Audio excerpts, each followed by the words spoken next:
So then I was like, can I make videos like that for my clients to help them get more clients? Well, then some of those videos started to take off, and it really just escalated from there. Speaking of smiles, she actually started her entrepreneurial journey as a dental hygienist and went from that to running an ads agency and then building video. I don't know what we would call it. Like you go on and you would build out all the videos for somebody, but you also taught people how to be great on video. Mhm. And then from there you've been holding challenges, but it didn't start off that way. So take us back to cleaning teeth. Good, boring time of my life. Cleaning teeth is not very creative. Like every day, just one patient after another who's usually cranky because they don't want to be at the dentist. So I was cleaning teeth every day and kind of bored. So I started doing the dental office's social media between patients.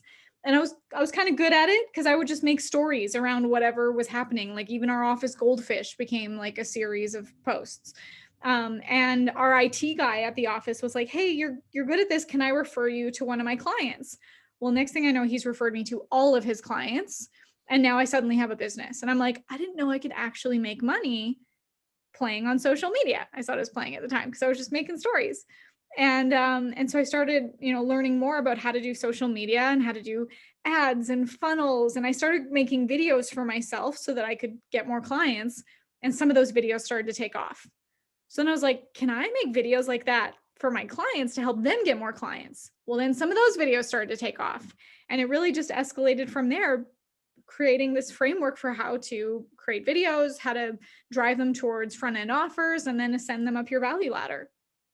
So you took us from like cleaning teeth to like massive success in 10 words.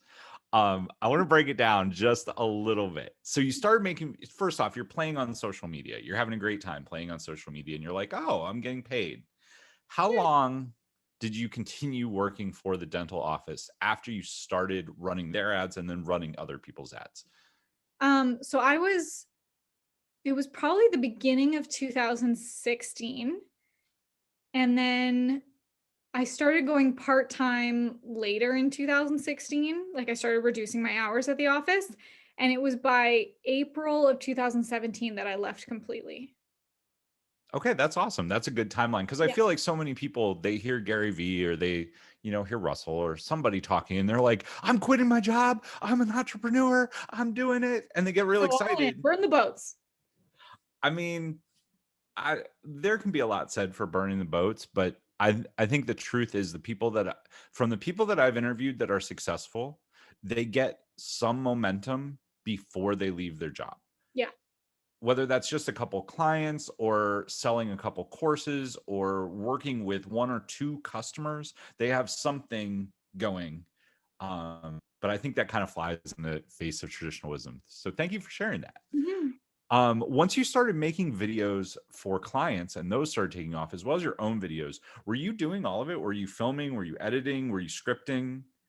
At the beginning, yes. And that's where I started to realize that batching my content would just be more productive. Like instead of one video at a time, like, okay, I'm going to script this one and then I'm going to film it and then I'm going to edit it. I would do it all in batch. So I would sit down, I would write all my scripts in one setting and then film all of them in one sitting and then edit them in one sitting. Cause even that context switching, you lose momentum. You like just to switch tracks. So and I did it by myself for the longest time. And then eventually I hired my first video editor. But that felt so scary to me to give up control.